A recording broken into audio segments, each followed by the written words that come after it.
Well, joined this morning by His Excellency Governor Godswill Akpabio. He's the governor of Akpabio State. Morning, and thank you for coming on this morning. Good morning. Thank you for having me. Well, going around and speaking with a number of people coming into here, right before us, we got this book about uncommon transformation. We see so many things, and we wonder, what is this talk about, uncommon transformation? Is it a political coinage to keep you politically relevant? No. It's not. I mean, I'm happy you are broadcasting from the room, and I thank the viewers for staying with us. This is the line of uncommon transformation. Truly speaking, it's not a political coinage. This wasn't even coined by me, the populace. After a few years of the performance of the administration, decided to turn what we are doing here uncommon transformation. And they had a lot of reasons for that. Uncommon in the sense that some of the things we did, or we are doing, were things that never thought were possible, that any administration could. For instance, I know a man, I went to inspect a project one day. The man stopped his car on the road. He said, I stay in Port Harcourt, I'm a pastor. He came out, his car was waiting, and we shouted, go back and take your vehicle. He said, no, let the vehicle spoil. I have suddenly there, I see you, I'll go down on my knees and thank God for your life. And he started weeping. He said, I never thought I could find a road to my house in my lifetime. I'm 56 years old. And we have made this possible, and I don't know what to say. And so, at the end of the day, the people felt it was totally uncommon, because these were areas that were neglected for years, and at the end, when we came, they felt that yes, government had brought support. And for the first time, as a governor, I even sit back and say, so government can work. Government can work. And in truth, it's not just a question of transformation. We are transforming the mindset of the people. We are transforming the landscape. We are transforming the infrastructure. We are transforming the way the people dress. We are transforming even the way the people dance. And that's why we have exported one dance now, which we call Etubi. And that dance is we go to South Africa and go to everywhere. Yeah, Akpabio was a land where people felt, anytime you want a house boy or a house girl, that's where you go to. And so anytime you go to Lagos, has it changed? It has changed dramatically. Even as I'm speaking now, it's not even a criminal offense. For any person, yes, in the state, but for any person to allow an Akpabio child to do linear jobs without obtaining basic education. So we had to sign a law, the Child Rights Protection Law, and enshrine a provision within it that makes it a criminal offense for any parent or guardian to allow a child of school age not to be in school. And then we ensure that education is compulsory and free, not just for only Akpabio children, but for all Nigerian children who are resident in Akpabio State. And I keep emphasizing that, because people say, why are you not discriminating? I said, no, we want oneness in Nigeria. We want to live in peace, we want brotherhood.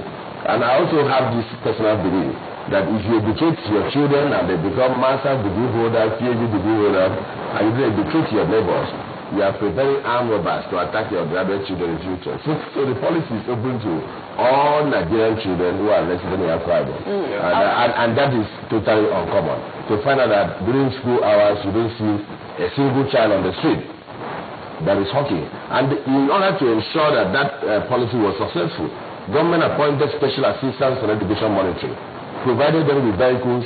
They go around the various senatorial districts, and if they see a child that is not in school, the child is apprehended.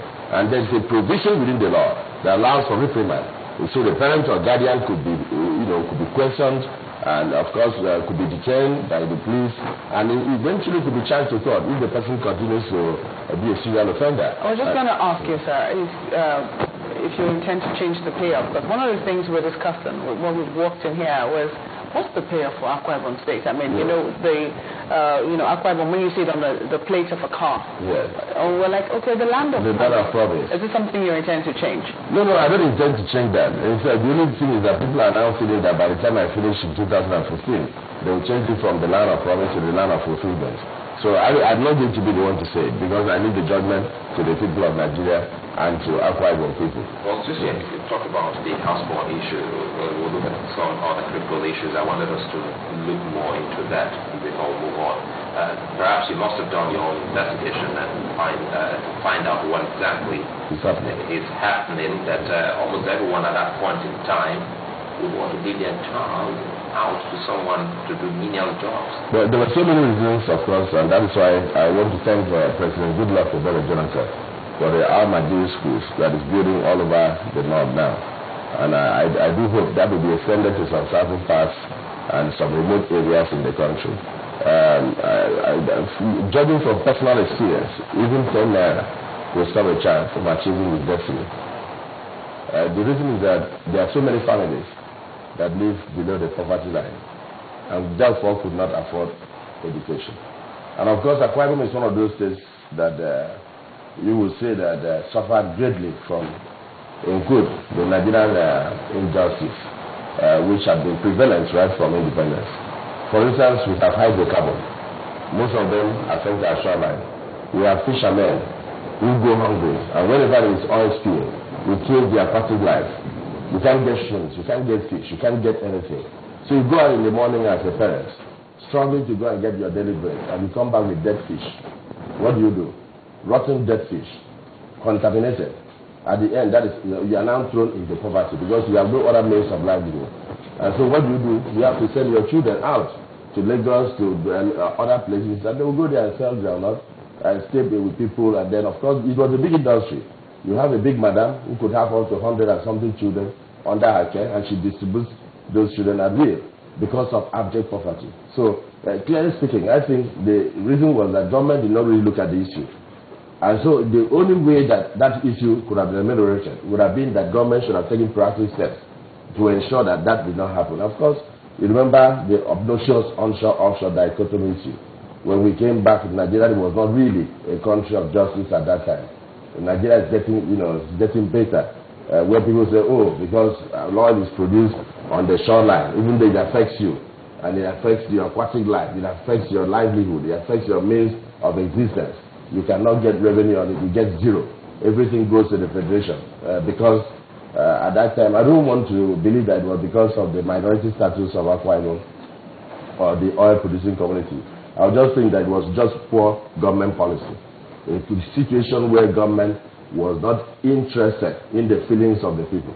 And so the result was prevalent poverty. And I think that was the bane. That was the main reason. It's not that the people are no longer poor, but that I think things have improved. So I want to thank the National Assembly for advocating the onshore-offshore dichotomy, which has enabled us to have a little bit of 13% of at least the oil revenue within 200 meters isobar of our shoreline. Now, you need to know that there is still dichotomy, and this dichotomy is still available because it was a compromise position by the National Assembly that only derivation will be paid for only oil wells located within 200 meters, not 200 nautical miles, within 200 meters of the shoreline. And therefore, there are thousands of oil wells within the shoreline of Akwa Ibom that are beyond 200 meters isobar. And so for the little ones we get, the 13% on that, we have been able to maximize it, we have been able to use it prudently, and we have ensured that it impacts positively on the lives of the people. So there was, there are many places here in Nigeria where internally generated revenue assists a lot in the running of state affairs. Some of them have bauxite, some have iron ore, some are doing illegal mining, some are also doing legal mining, and then some of them are able to have farmland where they could go in and plant things and take care of their families. But you can imagine a situation of a riverine community that depends solely on its waters. And then the waters are polluted because of oil exploitation and exploration. And then, of course, the entire thing on water because of continuous spill kill the aquatic life and render the people totally useless and impoverished. And what then will the government do? The government will bring about, of course, that it was the right of the policies of the time that resulted in the total lack of empowerment of the populace. And the result was abject poverty and, of course, the house girl, house boy syndrome. Let's dovetail into the rural areas. Because, states will always want to develop the capital city, the urban areas. Yeah. But we're seeing some of the things you're doing in the roads. What about the rural areas? What are you doing in those areas? You'll be very impressed. In Akwa Ibom State, the situation is different. We are doing holistic development of the state because the rest of us are not from the capital city. It's good that we give a first list to the capital city, but I'm not from here.